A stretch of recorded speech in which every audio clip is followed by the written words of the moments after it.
तुमाने, मंचावर उपस्थित सर्व सन्माननीय अतिथीगण, आमदार आणि या चर्चासत्राकरता उपस्थित सर्व बंधूंना आणि भगिनींना,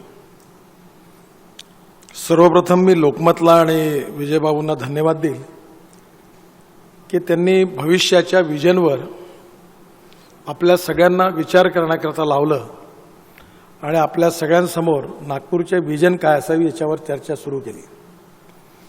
हा उपक्रम अतिशय योग्य आहे, कारण आपल्या देशामध्ये विचार भिन्नतेपेक्षा विचार शून्यता हाच खरा मोठा प्रश्न आहे। त्यामुळे कोणी विचारच करत नाही। त्यामुळे तुम्ही राजकीय नेत्यांना विचार करायला लावला आणि म्हणून विजन ठेवली, याच्याबद्दल मी तुमचा आभारी आहे।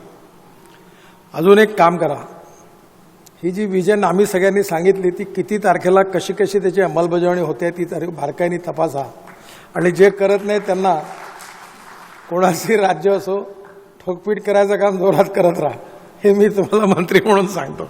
कारण संकोच करू नका, कारण हे प्रशासन म्हणजे हत्ती आहे, याला तुताऱ्या मारून चालत नाही, त्याच्या अंगावर रेटा लावला पाहिजे तेव्हाच ते चालतं। तेव्हा तुमच्या सगळ्यांच्या सहकार्याने ते निश्चितपणे चालेल। या ठिकाणी पहिले मी नागपूरचा खासदार म्हणून काही वेळ घेत नाही, पण नजरेखालून फक्त झालेल्या गोष्टी तुम्हाला सांगतो। 8,680 कोटी रुपयाची आपली मेट्रो काम सुरू झालेलं आहे आणि या मेट्रोला एक्सपान्शन करण्याचा देवेंद्रजीचा आणि माझा प्रयत्न आहे। एक्सपान्शनमध्ये इकडे कामठीपर्यंत कन्हानपर्यंत आणायची आहे, तिकडे कारण आता सध्या ऑटोमॅटिक चौकापर्यंत झाली आहे ती। हा रोड आपका जो है वो 2-3 दिन में ही इसको 4 लेन सीमेंट कंक्रीट के रोड के अप्रूवल के लिए मीटिंग में जा रहा है। तो ये पूरा सीमेंट कंक्रीट 4 लेन आजू बाजू में बाकी तोड़ना पड़ेगा सब, दोनों बाजू से, और 4 लेन कंक्रीट रोड होगा तो ये रोड का इम्पोर्टेंस बढ़ेगा और उसके बीच में मेट्रो होगी, और वो हम लोगों की इच्छा है कनान तक ले जाना।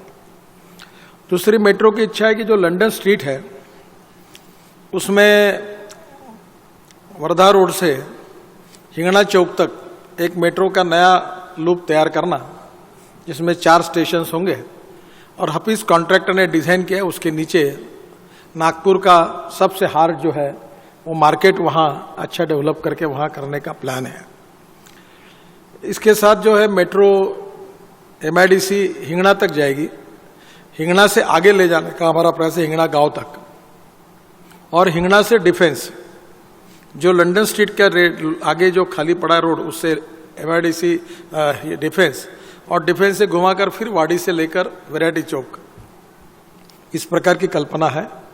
और ये बूटीबोरी तक, मिहान से बूटीबोरी तक ले जाने की है, पर इसको ये और सेकंड पार्ट में करने का ये है, हम लोग कोशिश करें। अभी इसको मान्यता नहीं मिली है पर हम कोशिश करेंगे। जो एम्स है ये मेट्रो के साथ उसको इंटीग्रेट करने के लिए एक अच्छी स्कीम लाई है। विशेष रूप से यूरोपियन देशों में साइकिल रहती है, तो स्टेशन के पास साइकिलें होगी, आपका कार्ड होगा, आपने कार्ड डाला तो साइकिल बाहर आएगी, और साइकिल चलाते हो आपके घर जाएंगे और वापस फिर स्टेशन पर आकर साइकिल आप रख सकोगे, किराया आपके कार्ड से कटेगा। इसके साथ बस सर्विस भी उसको इंटीग्रेट की है। तो मेट्रो के कारण निश्चित रूप से हमारे लोगों को अच्छा फायदा होगा। दूसरा, करीब 2,000 करोड़ का एम्स का जो बजट है वो भी मंजूर हुआ है। दीक्षा भूमि के लिए 10 करोड़ रुपए मिले हैं, और बुद्धिस्ट सर्किट करके दीक्षा भूमि, चिचोली और ड्रैगन पैलेस, इसके लिए 3 दिन पहले ही मेरे यहाँ दिल्ली में मीटिंग हुई थी, और भारत सरकार ने 100 करोड़ रुपए इसके लिए देने का मंजूर किया है। शहरों में 40 एक्सीडेंटल स्पॉट्स मैंने दिल्ली से टीम भेजकर आइडेंटिफाई किया है। आप सब लोगों को शायद याद नहीं होगा, जब मैं पालक मंत्री था तो नागपुर शहर के बहुत एक्सीडेंट होते थे, बहुत आंदोलन चलते थे। तब नेशनल रिसर्च रोड ऑर्गेनाइजेशन, ये भारत सरकार की संस्था को नागपुर इम्प्रूवमेंट ट्रस्ट की तरफ से अध्ययन करने के लिए दिया था। उनका 80 लाख रुपए उनको उस समय दिए थे, उनका एक बड़ा रिपोर्ट आया, और उनकी सलाह से कुछ चौकों को हमने उसको सुधारा है। उदाहरण के लिए अजनी चौक में तो हर महीने में 5-7 लोग मरते थे, पर छोटा सा ट्रैफिक इंजीनियरिंग का डिजाइनिंग अजनी चौक का जैसे बदल दिया, तब से अजनी चौक में एक्सीडेंट नहीं हो रहे हैं। ऐसे उस समय 80 स्क्वायर हमने सुधार किए हैं। अब 40 और ऐसे एक्सीडेंटल स्पॉट है, कुछ नेशनल हाईवे के ऊपर है, कुछ स्टेट हाईवे पर है, कुछ म्यूनिसिपल कॉरपोरेशन के हैं, और ये सब इंप्रूव करने का कार्यक्रम लिया हुआ है। उससे नागपुर में एक्सीडेंट की संख्या कम होगी। शहर में जो NHAI है, हमारा नेशनल हाईवे डिपार्टमेंट, उन्होंने करीब 8,000 करोड़ रुपए के काम मंजूर किए हैं। अब ये जो काम मंजूर की, इसकी लिस्ट बड़ी है। जो बहुत ज़्यादा इसमें इच्छुक है वो सुधीर से लिस्ट ले ले, नहीं तो गजानंद के हाथ में दे दूंगा तो वो लोकमत में छाप देंगे तो लिस्ट उसकी प्रकाशित हो जाएगी। जो कमिश्नर साहब को मैं बोल ही रहा था, एडमिनिस्ट्रेशन को प्रभावी करना, समय पर गतिशीलता निर्णय प्रक्रिया में आनी चाहिए, और इसमें बहुत देरी होती है। नागपुर में 2 इम्पोर्टेंट प्रोजेक्ट है। एक तो नागपुर में स्पोर्ट अथॉरिटी ऑफ इंडिया को 100 एकड़ जगह कारपोरेशन ने दी है, और भारत सरकार ने इसके ऊपर 300 करोड़ रुपए मंजूर किए। इसका भूमि पूजन हुआ है। महाराष्ट्र सरकार के PWD को एजेंसी करके अपॉइंट किया है, और शायद शशि प्रभु आर्किटेक्ट है। और हमारे वाठोड़ा में कृष्णा जी का आग्रह था, क्योंकि ऐसा है विजय बाबू, आखिर नागपूर ठीक आहे, पर जो आम्ही जे पुलाच्या पलीकडलं नागपूर जे आहे हे याच्याकडे लक्ष नाही तुमचं सगळ्यांचं। त्यामुळे आमचं पूर्व नागपूर आणि उत्तर नागपूर हा जो एरिया आहे, इकडे जास्त प्रॉब्लेम्स आहेत, आणि त्याच्यामुळे आम्ही यावेळी ही स्पोर्ट्स अथॉरिटी 300 कोटीचं कॉम्प्लेक्स हे आपल्या पूर्व नागपूरच्या याच्यावर घेतलेलं आहे। दुसरं 200 एकर जागा आता टेंडर निघालं का बंडू युनिव्हर्सिटीचं? हे एक वर्ष अभ्यासच करायला वेळ लागते कॉर्पोरेशनमध्ये, त्याच्यामुळे वेळ लागतो।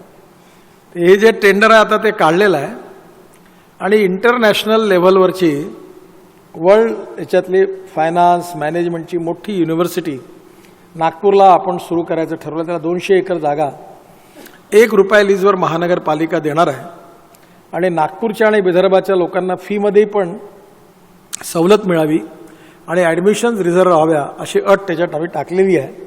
त्यामुळे जिथून नागपूरच्या मुलांना पुढे मुंबई, पुणे किंवा दिल्ली शिकायला जायची गरज पडणार नाही। सगळे इंटरनॅशनल स्टँडर्डचे कोर्सेस नागपुरात उपलब्ध होतील। नागपूरमध्ये रेल्वेच्या विकासाकरता नागपूर राजनांदगाव 228.3 ही तिसरी लाईन 2194 कोटी रुपये, नागपूर इटारसी 280 किलोमीटर तिसरी लाईन 2883 करोड रुपये, नागपूर सेवाग्राम 76 किलोमीटर तिसरी लाईन 550 कोटी रुपये, नागपूर सेवाग्राम 76 किलोमीटर चौथी लाईन 690 करोड रुपये, असे 6317 कोटी रुपये भारतीय रेल्वेने हे कामं नागपूरच्या बाजूची मंजूर केलेली आहे। नागपूरला मायक्रो स्मॉल आणि मीडियम इंडस्ट्रीद्वारे एक दाल मिलचं क्लस्टर आणि गारमेंटचं क्लस्टर दोन्ही मंजूर झाले आहेत 32.19 कोटी रुपयाचे। याशिवाय IIM, IIT, NIPER, national law university, एक आम्ही RTOच्या तिथे एक NHAIची बिल्डिंग पण बांधतोय, आणि तिथेच एक 300 ड्रायव्हर ट्रेनिंग देतील असं एक सेंटर सुरू करतोय। म्हणजे साधारणतः एक 5,000 लोकांना ड्रायव्हिंगचं ट्रेनिंग नागपूरला मिळेल आणि त्यांना रोजगार मिळू शकतो। त्याचं तिथेच आम्ही ASRDCचं ट्रेनिंग सेंटर आणि तिथे बिल्डिंग बांधणार आहे। इंटरनॅशनल एअरपोर्टचं टेंडर निघालेलं आहे, आता त्याला एक्सटेन्शन दिलं आहे देवेंद्रजींनी, पण ते लवकरच येईल। या दसऱ्याला नागपूरला जो MRO आहे, ज्याचं विजयबाबू आपण सगळ्यांनी तो बघितला, हा MRO म्हणजे स्टेट ऑफ आर्ट आहे। हा अमेरिकन कंपनीने बांधलेला आहे। म्हणजे आपल्या इथे दर महिन्याला आता 30 ते 40 विमानं येऊ शकतील, आणि त्यांचं सर्व्हिसिंग आपण इथे करू। आता हे सिंगापूरला जात होते विमानं, त्यामुळे सगळे विमानं नागपूरला येतील। याचं टेंडर निघालं MROचं, ते स्पाइस जेटला मिळालेलं आहे, आणि दसऱ्याच्या दिवशी याचं विधिवत इनॉग्रेशन करायचं विचार आम्ही ठरवलेला आहे, आणि हा कार्यक्रम नागपूरला करू। या MROच्या बरोबरच विशेषतः नागपूरच्या मिहानमध्ये बऱ्याच इंडस्ट्री आल्या। आता टाटा TCS आहे, इन्फोसिस आहे, नंतर काल रामदेव बाबा आले, त्यांनी जवळपास मोठी इन्व्हेस्टमेंट, भारतातला सगळ्यात मोठा फूड पार्क त्यांचा इथे टाकणार आहे, आणि त्यांनी ही तर जागा घेतलीच, पण 60 लाख रुपये एकरनी ही अनडेव्हलप जागा आहे त्यांना मिळालेली, ती 25 लाख रुपये एकरनी मिळाली, ही मिहानच्या बाहेर आहे. आणि आता त्यांनी 60 लाख रुपये एकरप्रमाणे 60 एकर जागा स्पेशल इकॉनॉमिक झोनच्या आतमध्ये घेतली आहे आणि त्यांचे सगळे इथून एक्सपोर्ट इम्पोर्ट ते इथून करणार आहे. त्यामुळे याच्यामुळे विदर्भात विशेषतः गडचिरोली, भंडारा, गोंदिया, अमरावती, नागपूर, वर्धा या भागात नवीन रोजगार निश्चितपणे मिळेल.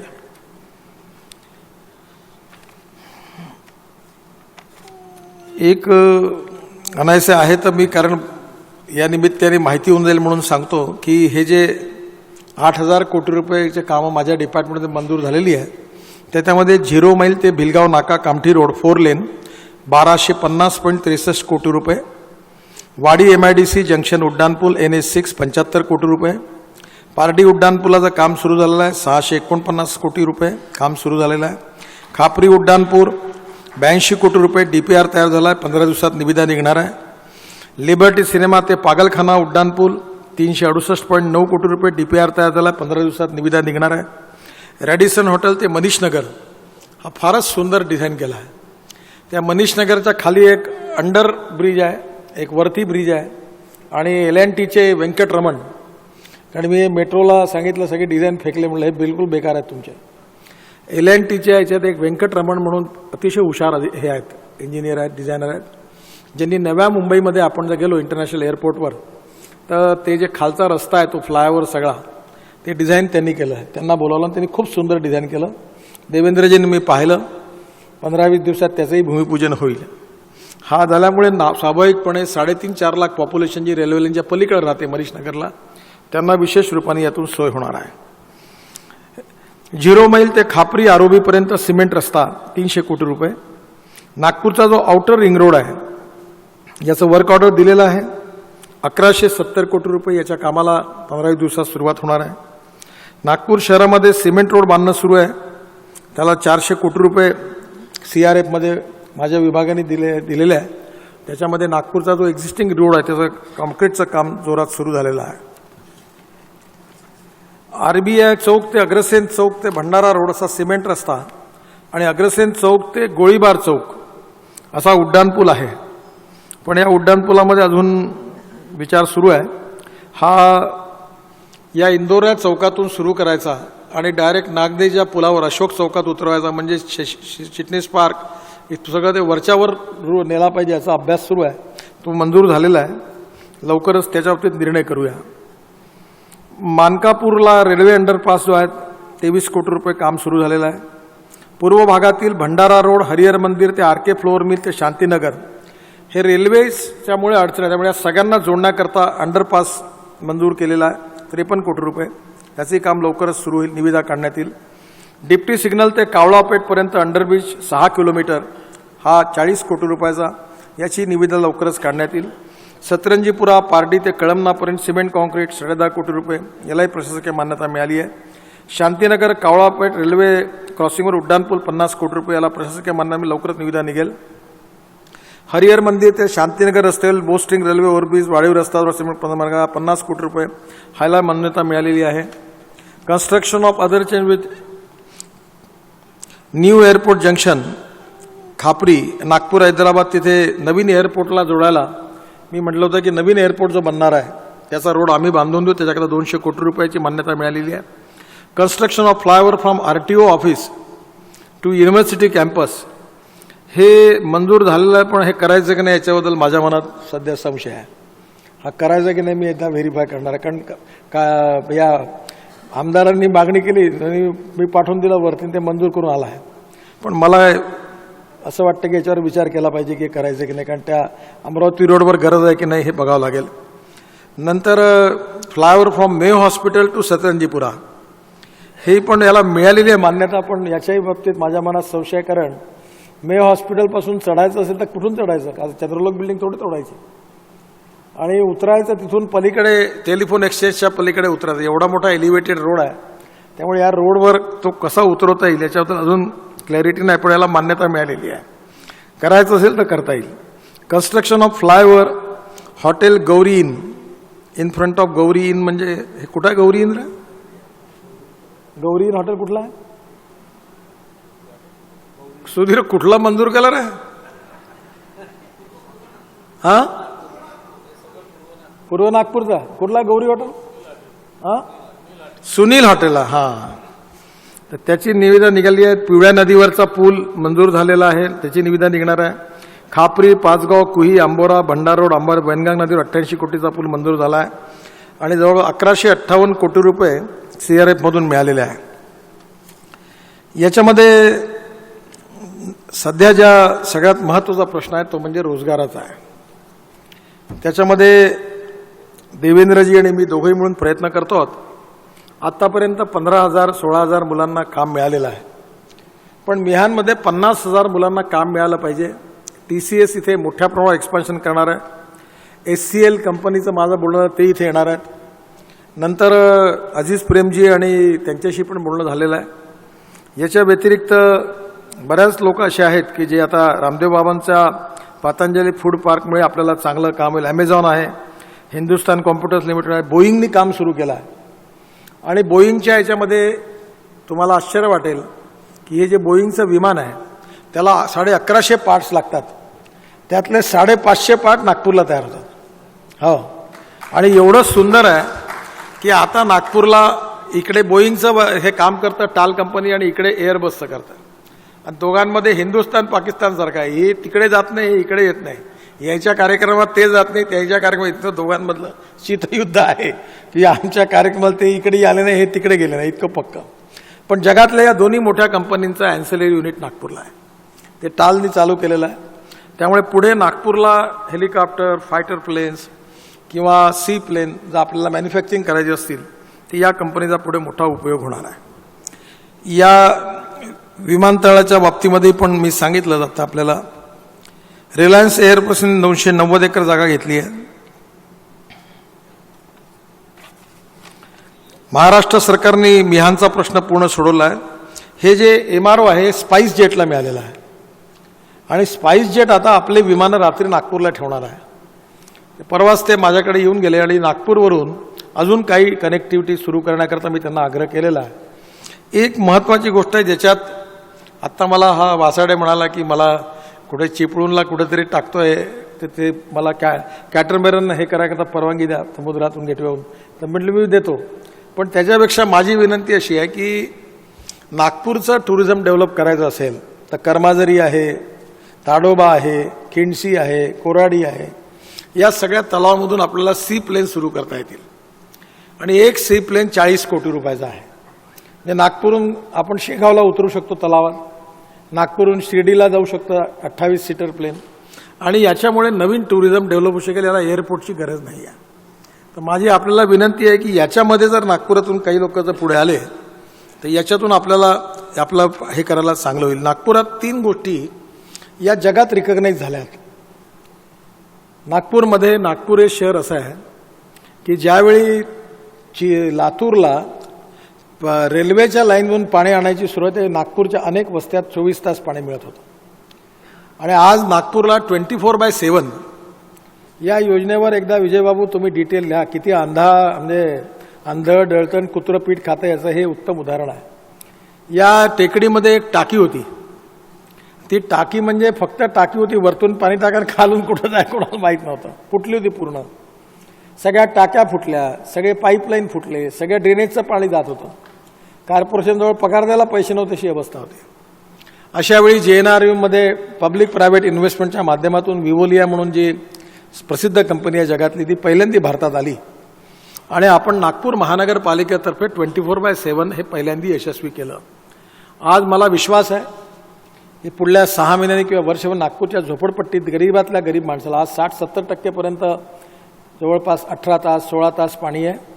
आणि यानंतर पुढले 10 ते 15 वर्ष नागपुरात पाण्याकरता कधी मोर्चा काढावा लागणार नाही. सगळ्यांना 12 तास 14 तास भरपूर पाणी मिळेल किंवा घरी ड्रम ठेवायची गरज पडणार नाही. एवढी चांगली योजना आणि सगळं भारत त्याचं अनुकरण करत आहे. सगळ्या मीडियामध्ये, टाइम्स नाऊमध्ये, इकॉनॉमिक ET चॅनलमध्ये आता यांचं सतत चालू आहे. कमलनाथ आपल्या महापौरांना आणि यांना सगळ्यांना घेऊन जर्मनीत गेले होते आणि त्यांनी प्रेझेंट केलं की आमच्या देशात ही पहिली योजना यशस्वी झाली. त्यामुळे 24/7 हे नागपूरचं वैशिष्ट्य आणि सगळा देश नागपूरच्या 24/7 या प्रकल्पाचं अनुकरण करत आहे. दुसरी नागपूरनी देशाला दिलेली देणगी म्हणजे रिसायकलिंग ऑफ वॉटर.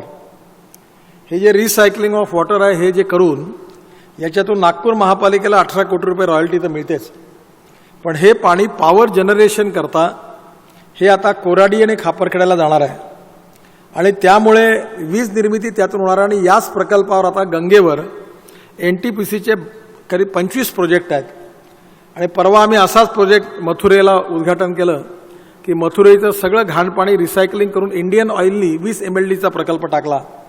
आणि आता असेच गंगेच्या याच्यावर रेल्वे स्टेशनमध्ये गाड्या धुण्याकरता आणि साखर कारखान्यांकरता टॅनरीज करता कानपूरच्या असंच रिसायकलिंग वॉटर वापरायचं.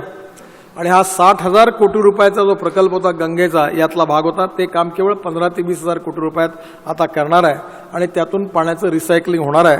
आणि नागपूरचीच कॉपी सगळ्या ठिकाणी या निमित्ताने होते आहे. तिसरी महत्त्वाची गोष्ट आहे की या पाण्यातून मिथेन बाहेर काढून त्यातून CO2 वेगळा करून त्याच्यावर बसेस चालू शकतात. त्यामुळे पण मी बोलत नाही, पण हे महानगरपालिका यांनी स्पीड वाढवली पाहिजे. कारण मी काय बोललो का उद्या तुम्ही पेपरमध्ये छापा गडकरींनी लताडा म्हणजे नवीन न्यूज सुरू होईल. पण वेळ निर्णय प्रक्रिया गतिशील करणं आणि फटाफट निर्णय करणं याच्यामध्ये आपण पुढे जायचं असेल तर ही गती आता वाढवली पाहिजे, कारण वेळ कमी आहे. त्यामुळे आज याच्यावर निश्चितपणे 50 बसेस चालू शकतील. इथेनॉलवर 50 बसेस चालवण्याचा आहे. तर बंडू राऊत अध्यक्ष आहेत, त्यांनी सांगितलं की आपण स्वप्न हे आहे की नागपूर सुंदर व्हावं, स्वच्छ व्हावं आणि प्रदूषणमुक्त व्हावं. आणि प्रदूषणमुक्त करायचं असेल तर नागपूरचं जे ऑटोमोबाईल आहे ते बायोफ्युएलवर करता येईल. आणि परवाच तुम्ही वाचलं असेल की दिल्लीमध्ये माणकेशा स्टेडियममध्ये मोठा सेमिनार झाला. जगातून माणसं आली होती की जो कोळसा, आता आपल्याजवळ कोळसा सरप्लस आहे आणि कोळसा सरप्लस असल्यामुळे आता कोळशापासून आपण सीम गॅस तयार करायचा गॅसिफिकेशननी आणि त्याच्यापासून 350 पेट्रोलियम प्रोडक्ट तयार होतात. त्यातून मिथेनॉल तयार होतं आणि मिथेनॉल हे पेट्रोल आणि डिझेलमध्ये टाकता येईल आणि मिथेनॉल हे फ्युएल आहे. त्याचबरोबर युरिया त्याच्यापासून बनवता येईल. कालच एक अमेरिकन उद्योगपती आले होते, त्यांची कालच देवेंद्रजीशी हंसराज अहिरनी पुढाकार केला. भद्रावतीला कोळशापासून युरिया तयार करायचा कारखाना टाकायचा विचार सुरू आहे. म्हणजे विदर्भातल्या शेतकऱ्यांना युरियाची किंमत 50% पडेल, एवढा स्वस्त युरिया होईल. त्याच्यामुळे अजून एक चांगली गोष्ट आहे ज्याच्यावर लोकमतनी जरूर प्रकाश टाकावा की कुठलीही गोष्टीची कॉस्ट कमी झाली पाहिजे, कॉस्ट ऑफ कन्स्ट्रक्शन कमी झाली पाहिजे. आणि म्हणून आपल्या इथे एक चांगले शास्त्रज्ञ आहेत, या कोल फील्डमध्ये काम करतात. त्यांनी काय केलं की जे कोल माईन्समधून डंप निघतं त्याच्यापासून त्यांनी एक नवीन युनिट टाकलं आणि डंपपासून त्यांनी सँड तयार केली. आणि ही जी सँड आहे ही मार्केटच्या सँडपेक्षा 50% स्वस्त आहे. म्हणजे नागपूरच्या कन्स्ट्रक्शनमध्ये आता जे NIT तर्फे आम्ही 50,000 घरं बांधणार आहोत त्यांना आम्ही 120, 130, 40 रुपये पर बॅग सिमेंट 3 वर्षाकरता देणार. फ्लॅश फुकट देणार, पाणी फुकट देणार, जागा फुकट देणार कोराडीला. आणि त्यांना बाजूलाच तिथून फ्लॅशचा उपयोग करून आणि सिमेंट 120, 130 रुपयाच्या भावाचं देणार आणि त्याच्याचबरोबर सँड अर्ध्या किमतीत देणार. तर परवा मी NITच्या सगळ्या कमिटीबरोबर बसलो आणि आता मी त्यांना हेच सांगितलं की 1000 रुपये स्क्वेअर फीटच्या कमी किमतीचंच टेंडर स्वीकारण्यात रद्द करीन म्हणून. 1000 रुपयाच्या वरती 1 पैसा देणार नाही. आणि 460 स्क्वेअर फीटच्या घराची किंमत 5 लाख रुपये आहे, तशी ती 4,60,000 रुपये होते. पण 5 लाख धरा, 5 लाखात 2.5 लाख रुपयाची सबसिडी आहे. त्या घरामध्ये 5 लाईट LEDचे कनेक्शन्स लाईट राहतील, 2 सिलिंग फॅन राहतील, ते सोलरवर चालतील. गरीब माणसाला आयुष्यभर बिल भरावं नाही लागणार. याच्या व्यतिरिक्त कनेक्शन लावलं तर लागेल. त्याला डबल बेड पलंग फुकट आहे, सोफा सेट फुकट आहे, रिसायकलिंग केलेलं वॉटर त्याला 24 तास मिळेल. आणि हे जे 5 लाखाचं घर आहे याच्यावर 2.5 लाखाची सबसिडी आहे. म्हणजे त्याला हे 2.5 लाखात घर मिळेल. आणि 2.5 लाखाच्या घरावर जे त्यांनी जर 10,000 टाकले 2,40,000 लोन घेतलं तर त्याला 4 ते 6% व्याजाने कर्ज पुरवठा होईल. म्हणजे भीक मागणारा देखील घर घेऊ शकेल अशी घराची स्कीम आपण तयार केलेली आहे. आणि दिवाळीच्या आधी नागपूरमध्ये 50,000 घरं आपण बांधणार आहोत. या झोपडपट्टीमधल्या गरीब लोकांना घरं मिळतील, नवरा बायकोच्या नावाने घर मिळेल, 15 वर्ष घर विकता येणार नाही. नाही तर आम्ही महात्मा गांधीसारखी आमची अवस्था आहे, लोकांनी घाण करायची आणि आम्ही साफ करायची, असं नाही आहे. ज्यांनी घर घेतलं त्याला 15 वर्ष विकता येणार नाही, कारण यातून पुन्हा आम्ही 2 लाखात घर द्या आणि त्यांनी 15 लाखात विका. त्याच्यामुळे त्याला घर 15 वर्ष विकता येणार नाही. दुसरं, त्याला ॲफिडेविट करून द्यावं लागेल की त्याच्या परिवाराच्या नावाने प्लॉट किंवा घर नाही आहे. खोटं ॲफिडेविट केलं तर त्याचे पैसे जप्त करू आणि घर देणार नाही. त्याची लिस्ट आम्ही जाहीरपणे प्रसिद्ध करणार आहोत. त्यामुळे ज्यांच्याजवळ प्लॉट नाही, घर नाही, त्यांनाच फक्त घर देण्याची कल्पना आहे. आणि ही योजना ही आता दसऱ्याच्या दिवाळीच्या आधी आपण सुरू करूया. नागपूरमध्ये तलाव आहेत आणि तलाव अतिशय घाणेरडे आहेत, पण थोडं नागपूरच्याही पण जनतेचं तुम्ही लक्ष घातलं पाहिजे. आता शुक्रवार तलावामध्ये, म्हणजे मला सांगू की नाही पण तुम्ही लोकमतचा फोटोग्राफर ठेवा, भान संध्याकाळी 6 वाजता त्या रिंगणाच्या समोर उभे राहून तलावात मुतणारे पण लोक नागपूरला आहे. मी पाहतो, मला 1-2दा वाटते की उतराव गाडीतून आणि मागून कसून द्यावी, पण म्हटलं दुसरी न्यूज बनेल की यांनी याला ठोकलं म्हणून. एवढं वाईट वाटतं. तलावामध्ये टिळक पुतळ्याच्या तिथे रस्त्यावर भर याच्यात लघवी करतात, कचरा फेकतात. शेवटी हे सगळं नागपूर जनतेचं आहे. हे कोणा पक्षाचं नाही, कोणा नेत्याचं नाही, कोणाचं नाही, तुमचं आमचं सगळ्यांचं आहे. त्याच्यामुळे जनतेत अवेअरनेस निर्माण झाला पाहिजे. आणि मग आता त्या तलावामध्ये बंडू राऊत आणि प्रवीण दटकेंनी आता बाजूला ते मोठा फूड प्लाझा, खाऊ गल्ली तयार करून राहिले आहेत. पण आता याच्यात गांधीसागर तलाव, सोनेगाव तलाव, अंबाझरी तलाव, फुटाळा तलाव आणि आपला नाईक तलाव हे सगळे शुद्ध करायचे आहेत. मी तेलंगखेडी तलावाची योजना मागे लागून गेले 6 महिने एक सुंदर स्कीम तयार केलेली आहे. त्या तलावावर गुलजार त्याची कॉमेंट्री लिहित आहेत, AR रहमान त्याचं संगीत करत आहेत, आणि त्या याच्यात 3 ऑस्कर विजेते आहेत साऊंडवाले, आणि त्यांना आणलं मी नागपूरला सगळ्यांना. आणि त्याच्यावर म्युझिकल फाउंटेन आहे. आणि हे जे तेलंगखेडीचं म्युझिकल फाउंटेन आहे हे भारतातलं नाही तर जगाचं आकर्षण बनेल एवढं चांगलं बनवण्याचा प्रयत्न आहे. आणि याचं टेंडर आता एक 8-10 दिवसात निघेल. त्यामुळे त्याचबरोबर विवेकानंदांचा पुतळा दयाशंकर तिवारींनी उभा केला, तेव्हा अंबाझरीमध्ये एक लाईट अँड साऊंड शो देखील त्यांना सांगितलेला आहे. एक तामिळनाडूमधली अभिनेत्री आहे रेवती म्हणून, फार गुणी अभिनेत्री आहे, फार मोठं नाव आहे त्यांचं. त्यांनी अंदमान निकोबारला लाईट अँड साऊंड शो केला, तेव्हा त्यांना मी नागपूरला बोलवतो. त्या 4-5दा येऊन गेल्या आहेत आणि त्यांची ही सगळी टीम एकदम सगळे कलाकार आहेत. आता ते टेंडर ते भरणार आहेत. बहुतेक त्या याच्यात आता टेंडर प्रोसेसमध्ये तेच नक्की येतील असं वाटतं मला, त्यांना मिळेल. नाही तर दुसरी कोणती आली तर ते कर, पण ते त्यांचा कन्सेप्ट त्यांनाही पण आपण देऊ शकू. पहिल्यांदी या अतिशय जागतिक जे पाईप्स याचे जे पंप आहेत ते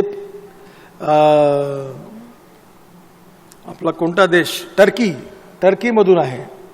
याचे लाईटचे डिझाईन्स फ्रान्समधले आहेत. आणि जगातलं सगळं सुंदर एकत्रित करून हा प्रकल्प आहे. याच्या व्यतिरिक्त गांधीसागर, फुटाळा तलाव, आपला सोनेगाव तलाव चांगला करण्याचं आहे, पण अजूनपर्यंत काही होऊ शकलं नाही. कचऱ्याच्या विषयाबद्दल हायकोर्टाने कमिशनर साहेबांना नोटीस दिलेला आहे. याच्यावर तुम्ही पण लिहा. याला शेक लावल्याशिवाय हे काम होत नाही, कारण एवढा कचरा पडलेला आहे. आणि याचं काही, हा निगेटिव्ह पॉईंट आहे नागपूरचा, की या कचऱ्याची विल्हेवाट लागत नाही आहे. आता मी दिल्लीमध्ये याच्यापेक्षा 100 पट आहे कचऱ्याची टेकडी आहे मोठी. आपल्या टेकडी जशी आहे ना बडीवर, तशी गाझीपूरला कचऱ्याची टेकडी आहे. तर आम्ही सगळे परीक्षण करून त्या गाझीपूरच्या टेकडीतून सॅग्रिगेट करून तो सगळा कचरा दिल्ली मेरठ एक्सप्रेस हायवेमध्ये आता टाकणार आहे. तेव्हा कमीत कमी नागपूरला हा कचरा जो आहे हा खूप मोठा प्रश्न आहे. त्यामुळे या कचऱ्याच्या बाबतीमध्ये मला असं वाटतं की याचा निर्णय लवकर केला पाहिजे. काही प्रकल्प महापालिकेने मंजूर केले आहे, पण त्याचा अजूनही त्याची सुरुवात होऊ शकलेली नाही आहे. त्यामुळे कचरा उचलणं आणि कचऱ्याचं सॅग्रिगेशन करणं हाही पण महत्त्वाचा प्रश्न आहे. याच्यातही पण महानगरपालिकेला विशेष करून लक्ष द्यावं लागेल. सगळ्या याच्यामध्ये सिंधीला आता आपण ड्रायपोर्ट बांधतो आहे आणि जालन्याला बांधतो आहे. सिंधीची जागा वगैरे मिळालेली आहे. आणि MIDC हिंगणा, मिहान आणि बुटीबोरी या तिघांना जोडणारा रस्त्याला राष्ट्रीय महामार्ग करून 4 लेन कॉन्क्रीट रोड बांधून आपण डायरेक्ट सिंधीला त्या ड्रायपोर्टला नेणार आहे. इथे मोठी इन्व्हेस्टमेंट आहे. बऱ्याच लोकांनी या ठिकाणी यायचं कबूल केलेलं आहे. 200 कोटी रुपये अविकसित लेआउट रेग्युलराइज करायचं काम देवेंद्र फडणवीस यांच्या नेतृत्वाखाली पहिल्यांदा महाराष्ट्र सरकारने केलेलं आहे. आता पण हे पॉलिटिकली आम्हाला फायद्याचं आहे, पण नागपूरचा नागरिक म्हणून मला दुःख आहे की कोणी मजा मारावी, पोरं पैदा करावे, आम्ही सगळे आपल्या मांडीवर घेऊन त्यांना खेळवत राहावं असाच आश्रम चालू राहिला तर नागपूरचं काही खरं नाही. त्यामुळे आता डेव्हलप योजना तयार केल्या पाहिजे आणि प्लॅन डेव्हलपमेंट झाली पाहिजे आणि बिल्डर लोकांना परवानग्या दिल्या पाहिजे. NITने हे देत नाहीत परवानग्या. NIT आणि महानगरपालिकेच्या सर्व परवानग्या 15 दिवसाच्या आत मिळाल्या पाहिजे. आणि याच्यामध्ये तुम्ही एक अभियान चालवा की जे लोक पैसे मागतात अधिकारी त्यांचे नावं गुप्त रूपाने कळवा म्हणून मागणी करा. हे NIT कॉर्पोरेशनमध्ये काही अधिकारी जे आहेत त्यांना सरकार आल्यावर अजूनही लक्षात नाही आलं की बदल काय झालेला आहे. त्यामुळे भ्रष्टाचार मुक्त सिस्टीम झाली पाहिजे आणि या बाबतीमध्ये लोकमतने अतिशय जागरूक भूमिका घ्यावी आणि गुप्त कहाण्या असतील तर आमच्या कानावर टाका. आम्ही वाटच पाहतोय कुठं प्रूफ मिळतील. तर मला वेळ नाही मिळाला पण मी एक दिवस NITच्या ऑफिसमध्ये जाऊनच बसणार आहे आणि जनतेला आव्हान करणार कोण कोण पैसे मागते तुम्हाला या घेतो आतमध्ये आणि बरोबर अधिकाऱ्यांना समोर, कारण एकदा होऊच द्या काय व्हायचं आहे ते. त्यामुळे हे ज्या दुकानदाऱ्या सुरू असतील काही तर त्या बंद झाल्या पाहिजे. जे नसेल होत ते काम रिजेक्ट करा, जे होत असेल ते करून द्या. आणि या बाबतीत प्रशासनामध्ये बऱ्याच सुधारणा झाल्यात, पण अजून जास्त सुधारणा करण्याची आवश्यकता आहे. विशेषतः एक अजून नवीन योजना आहे जी आतापर्यंत चर्चेला आलेली नाही. इथे कृष्णा खोपडे आहे, सुधाकरराव आहे, अनिल सोले आहेत. देवेंद्रजीच्या मागे लागून तुम्ही मला परवानगी द्या. मी माझ्या डिपार्टमेंटतर्फे जसे एअरपोर्ट आहे तसे 2 महत्त्वाचे प्रकल्प हातात घेतले. 2000 वॉटर पोर्ट बनवणार आहे नदीच्या काठी. तर गंगेत आम्ही 50 वॉटर पोर्ट बांधतो आहे. जसे आम्ही वॉटर पोर्ट बांधतो आहे तसे आता आम्ही बस पोर्ट बांधतो आहे. हे जे घाट रोडवरचं बस स्टेशन आहे ते मी तुम्हाला इंटरनॅशनल एअरपोर्टसारखं सुंदर बांधून देतो. आणि त्याच्यामध्ये आम्ही एक स्कीम टाकलेली आहे. जर महाराष्ट्र सरकारने आम्हाला ही जागा दिली तर पैसा आम्ही लावू, 100-150 कोटीचा बस पोर्ट बांधू, चकाचक टॅक्स स्टँड, सगळे हॉटेल्स रेस्टॉरंट सगळं राहील, त्याच्यात पार्किंग व्यवस्था राहतील आणि 50% इन्कम राज्य सरकारचं, 50% आमचं. नाही मिळालं तर आम्ही पैसा टाकू, जेव्हा व्हायचं तेव्हा वसूल होईल. तर याच्यामध्ये महाराष्ट्रातले बस पोर्ट बांधायला आम्ही तयार आहोत. मी आता सुरत आणि अहमदाबादला मला प्रधानमंत्र्यांनी पाठवलं. अहमदाबादला 2 बस पोर्ट आहे, सुरतला आहे, बडोद्याला आहे आणि एकदम सुंदर आहेत आणि क्लीन आहेत एकदम. तर या इथे नागपूरचा बस पोर्ट करायच्या कामाचा इव्हेंट आपण जरूर याच्यात पुढाकार घ्या. हे करायला तयार आपण आहोत. नागपुरात इलेक्ट्रिकवर चालणारी बस आणायचं ठरलं होतं, त्यांना ऑर्डर दिल्या पण अजून ती झालेली नाही आहे. महाराष्ट्राच्या याच्यात हे जे IIM, IIT आहे, नायपर, लॉ युनिव्हर्सिटी हे पण झालेलं आहे. विशेषतः नाग नदीच्या पुनरुज्जीवनाचा महत्त्वाचा प्रोजेक्ट आहे. हा 1120 कोटी रुपयाचा आहे. हा आता एन्व्हायरमेंट मिनिस्ट्रीमध्ये इथे एन्व्हायरमेंट मिनिस्टर आले होते, त्यांना महापौरही भेटले, माझंही बोलणं त्यांनी तिथं मंजूर केला आणि हा फायनान्सच्या कमिटीकडे आता मंजूर करायला गेलेला आहे. रुरकीनी पण याच्यात टाकला. याच्यामधून 1120 कोटी रुपये हा नागनदीचा प्रकल्प आहे. स्वप्नासारखा आहे. मला शंका वाटते पूर्ण होईल की नाही होईल, त्यामुळे मी काही आश्वासन देत नाही. पण स्वप्न असं आहे की अंबाझरीतून नावेतून बसलो की पारडीच्या पलीकडे नावेतून जाता येईल आणि ठिकठिकाणी शुद्ध स्वच्छ पाणी राहील आणि नागनदीच्या खाली पाईपलाईन टाकून सगळं घाण पाणी त्याला जोडलं जाईल आणि चांगलं पाणी जे आहे ते वरती राहील आणि त्याच्यावर जसं थेम्स नदीचं आहे तसं हे होईल. पण हे जनतेच्या सहकार्याशिवाय होणार नाही.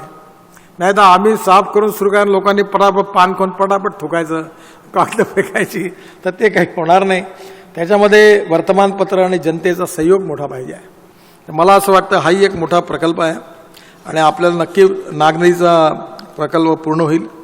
हे जे कॅन्सर हॉस्पिटल आहे नागपूरचं, हे ज्याचे आपले सुनील केदार आणि आपले वसंतलाल शाह वगैरे जिथे आहे, ते या हॉस्पिटलच्या बाबतीतही मी त्यांना आता महाराष्ट्र सरकारकडून 48 कोटी रुपये मंजूर करून दिले आहे आणि 48 कोटी मंजूर करून त्यांना की हॉस्पिटल पाडा पण ते काही बरोबर बांधलेलं नाही आहे.